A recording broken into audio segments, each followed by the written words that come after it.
Hello friends, welcome to CEC Gurukul live lectures. Dear friends, this is a session on career counseling called Pratibha Samvardhan. We give you a direction where you can move ahead and you can plan your career beautifully. But before that, we would like to take your concern into account that you need to work on yourself. You need to take a lead. Now, why it is important to take lead and what can be done so that you become different, you become a person whom everybody wants to be friends with.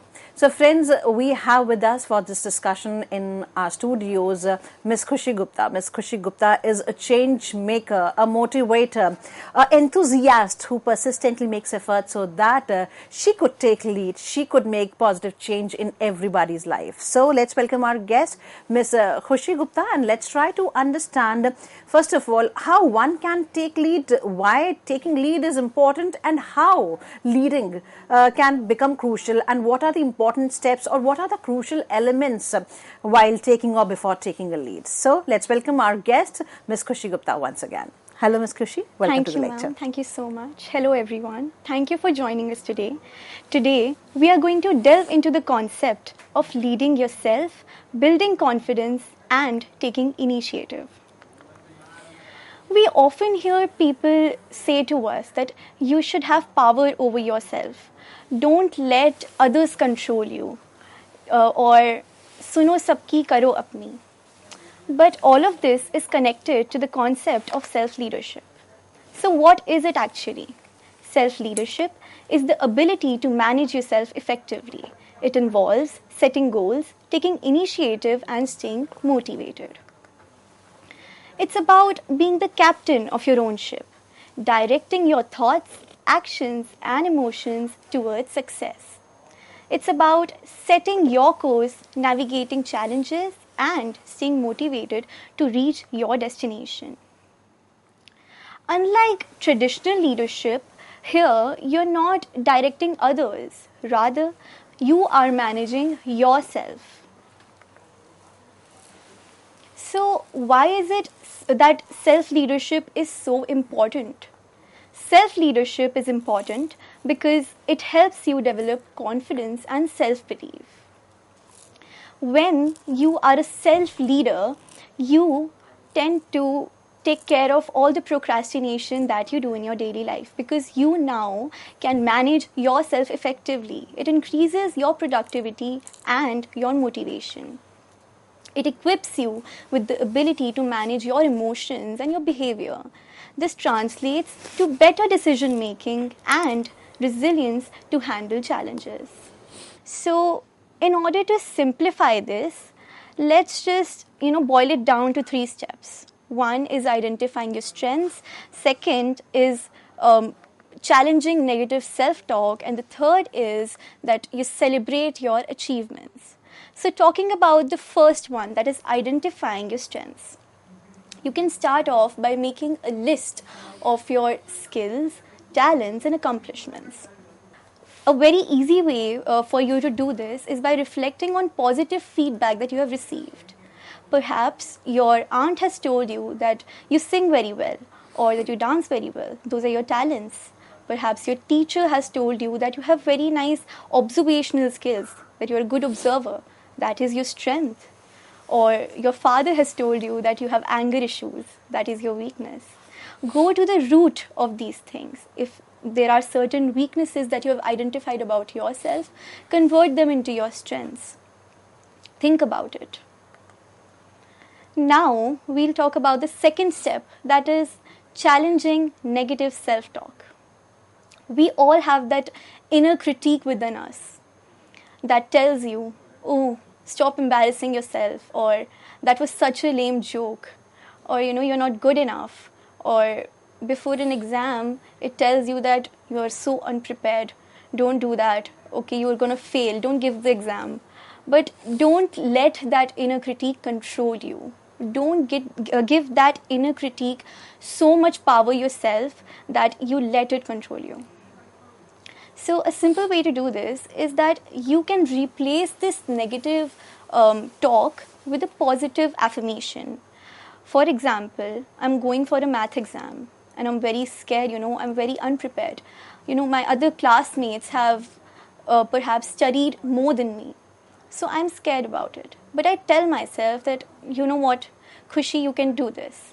Write whatever you know, so that you write something at least. You can get passing marks. And even if you don't, it's okay. You can do well in the next exam.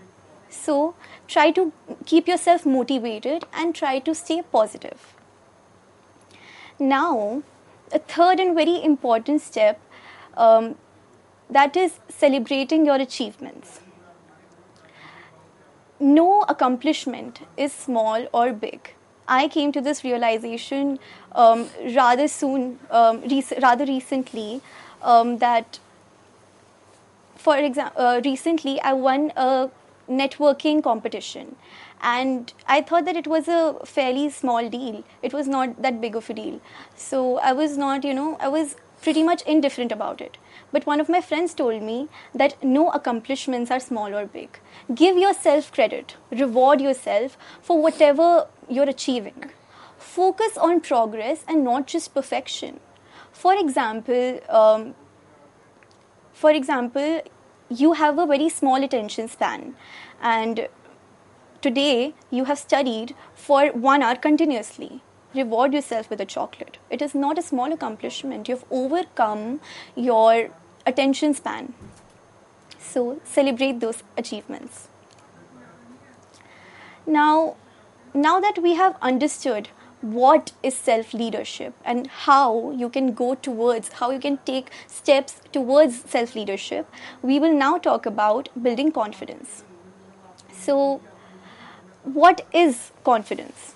It is a term that we, hear from everyone. That, your father tells you, just be confident. But what is confidence? What does it feel like? Do you even know if you're confident or not? Confidence is like feeling you're a superhero, but without cape and tights. It's knowing you can handle what comes your way because you've got the skills and guts to do so. It's believing yourself, but in a cool and calm way. Confidence is a belief in your abilities to succeed. It allows you to take risks and step out of your comfort zone. For example, say that you are trying out for a play. Feeling confident wouldn't mean that you assume that, you will get the lead role. That is overconfidence. There is a very thin line between confidence and overconfidence. Being confident here in this situation would mean that you believe in yourself that you would deliver a great audition. And even if you don't get the part, it's all right. You learned something in the process and you gave it your all. Do you ever know if you're confident or not? I mean, I am sitting here in front of you giving a presentation about confidence. Am I confident enough to be giving a presentation about confidence? I don't know. But I know that I will do the best of my abilities and I will deliver this presentation with full confidence. Yes, I am afraid. Confidence doesn't mean that you will never feel fear, but rather it means that you would not let fear hold you back. Confidence is like an internal GPS. It guides you towards achieving your goals. When you believe in yourself, you're more likely to take risks, try new things and overcome challenges. Now we'll focus on taking initiative. Taking initiative is a very important part of life. It means that you're acting without being told. It's about being proactive, seizing the opportunity and taking ownerships of your goals. Let me tell you something. Opportunities can come anytime, anywhere. For example, recently, my friend was going to a competition, but he couldn't go for it. So he asked me if I could replace him. I went there and I ended up winning that competition. It was late at night when he asked me to replace him, and I didn't know that I would win the competition. So I seized the opportunity. That is how you seize an opportunity. It's like taking initiative, it's like being the first one to raise your hand in the class, but not to show off. it's because you genuinely want to participate and contribute and learn something. It's only with the experiences of life that you learn something. So I'll illustrate this even more. For example, you notice that the classroom projector isn't working. So you set it up before the teacher arrives. Or you see that the trash is overflowing and you throw it out before your mother asks you to do it. Or you're a part of the sports team and you volunteer to lead the warm-up exercises. This demonstrates your commitment and sets you apart as a dependable and reliable individual. So, for example, you're at home and you know that at night you watch TV with your family and it's one of your favorite times of the day. But in the afternoon you notice that the TV isn't working. But instead of being lazy and waiting for your mother to call the technician and get it fixed, you yourself call the technician and get it fixed. This shows your family that you are responsible and that you are reliable. That is how you grow. So, where can you take initiatives? We can divide taking initiatives in 3 parts: taking initiative in academics, in personal life, and in extracurricular activities. So, now we'll talk about taking initiative in academics. Taking initiative in academics is about going above and beyond the minimum requirements. So what are the minimum requirements in academics? You just have to listen to what your teacher is saying and complete your syllabus. That is the minimum requirement. But in order to go over and above the minimum requirement, you can form study groups with your classmates. This way, all of you can share knowledge together and you get to know different perspectives. Or you seek out additional resources like tutoring, online learning platforms, or attending guest lectures to deepen your understanding about the subject. For example, one of my friends, she's doing MBBS and she's in the 2nd year. But what she did was that she joined a workshop in which they taught suturing. Now, suturing is something that the MBBS students learn later in the course. But because she took initiative for her knowledge and she joined this workshop, now only in one day she learned how to suture. This led her to get a step ahead from her other classmates. Now we'll talk about taking initiative in personal life. Taking initiative in your personal life can have several dimensions. It's about managing your well-being. So the first step to do so is by setting personal goals and developing a plan to achieve them. This provides a roadmap for your aspirations. Now this particular plan on this roadmap doesn't have to be rigid. You can seize different opportunities and change it and mold it according to your new plan. But if you create a rough roadmap, then at least you won't get lost in the way. So set your goals and develop a plan and learn new skills or hobbies that interest you. This fosters personal growth and keeps you engaged. For example, I love to dance, but I noticed that I used to get lazy and I used to not, give that much time to this hobby of mine.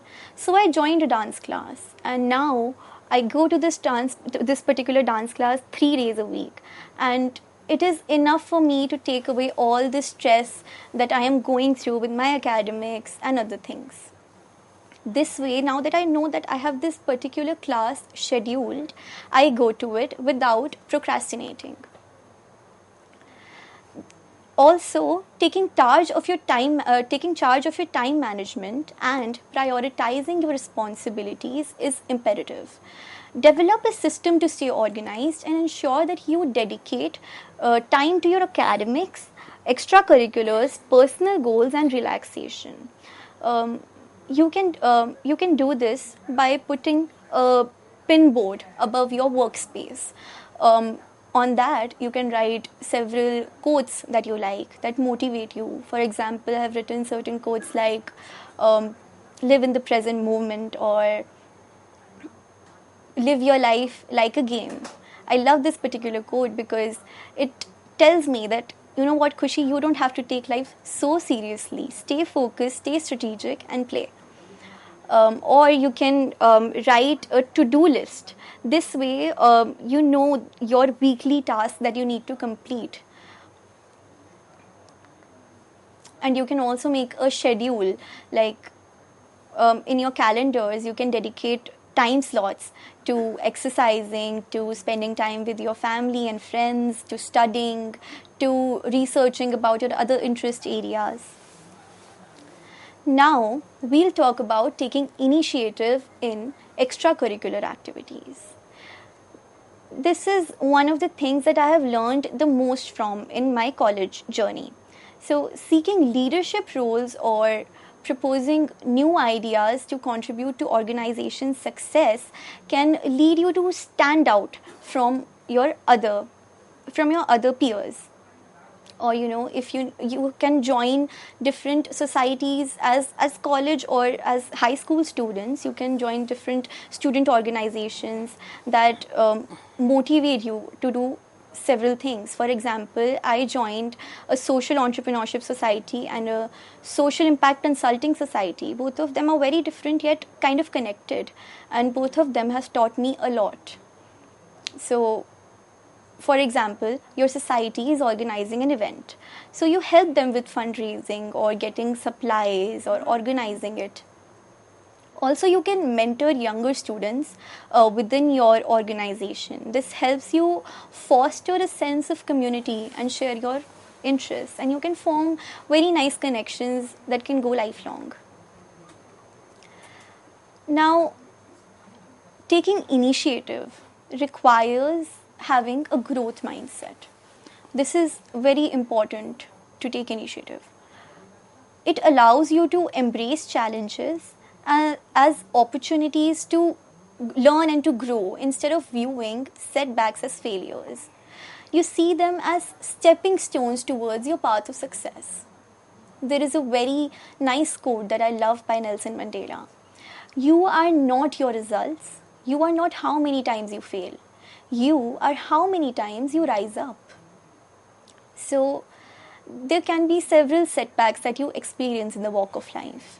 Perhaps you lost someone you loved, or you didn't get the job that you were hoping to get, or you know, we can take the example of a gymmer. So, this guy, he's a gymmer, and he wanted to set a PR of 100 push-ups. So this time he was confident that he will do it, and he called all his gymmer friends to see. But as he was doing it, he stopped at about 70 push-ups. He felt very embarrassed because all of his gymmer friends were laughing at him. Instead of crying about it, he went home and he said, "Ab to main karke dikhaunga." He took this as a motivation. So he took this setback as a stepping stone on his path to success. What he did was that he made a list of things that he had been consuming for the past few days. He focused on nutrition, what kind of routine he's been taking, or if he has been working on building his upper body muscles. So here you see what he did was that he analyzed what went wrong.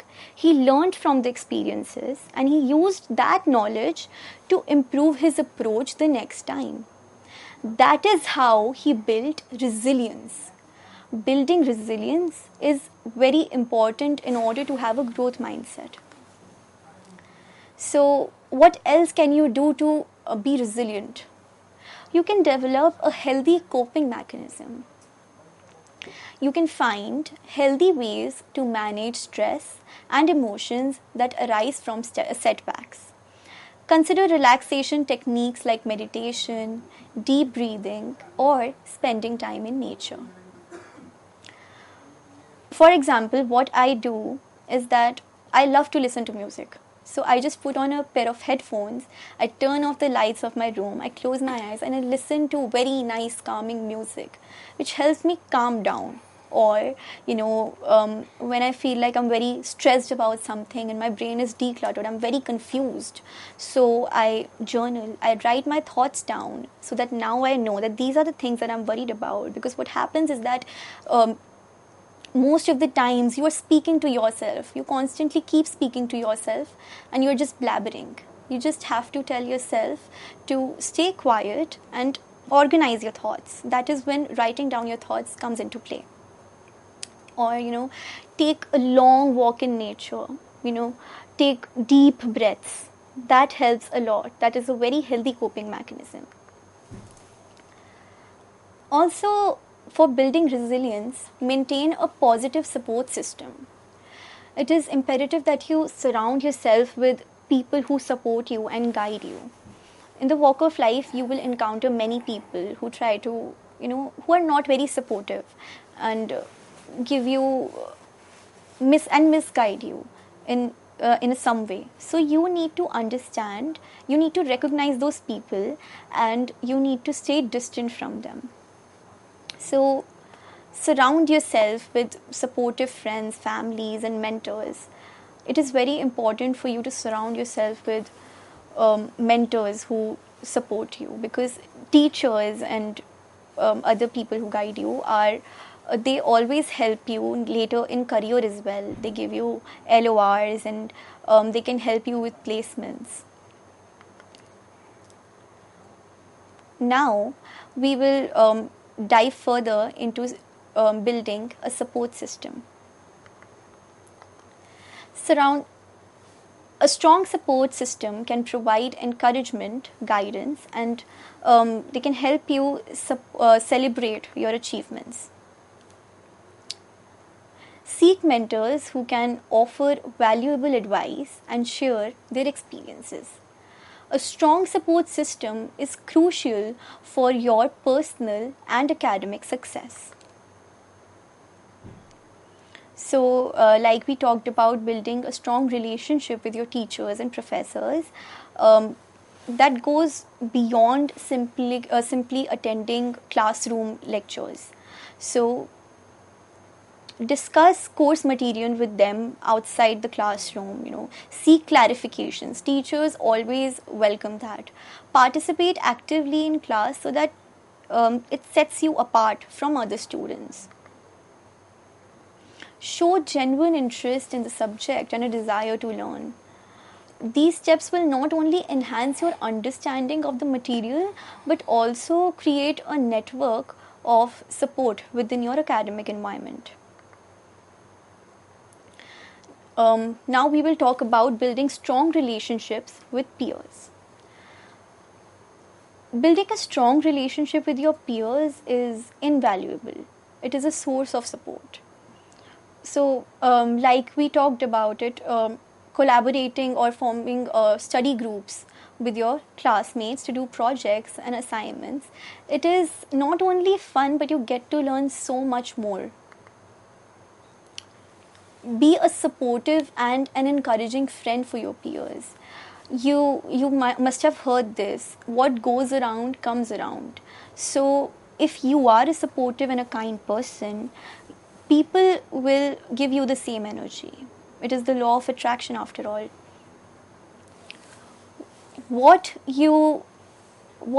The skills that you develop in the walk of life, these will last a lifetime. So the leadership skills that you're developing now, like taking initiative, building resilience, all of this will serve you well throughout your life. These skills are essential for your success in college, future, and career. So when you give interviews for different jobs, what they see, the first thing that they see is they notice your skills. your communication skills, your adaptability skills, your thirst to learn more. So bring that in your personality. So you have explained us in detail about how one can become confident and how one can take initiatives. And if one has this habit of taking initiatives, if one is confident enough, then one can definitely take lead. So there's a lot more to learn from you, Ms. Khushi. Thank you for giving us such insightful session. Dear friends, we would be discussing more and we would like you to keep watching us, keep writing us. Thank you so much.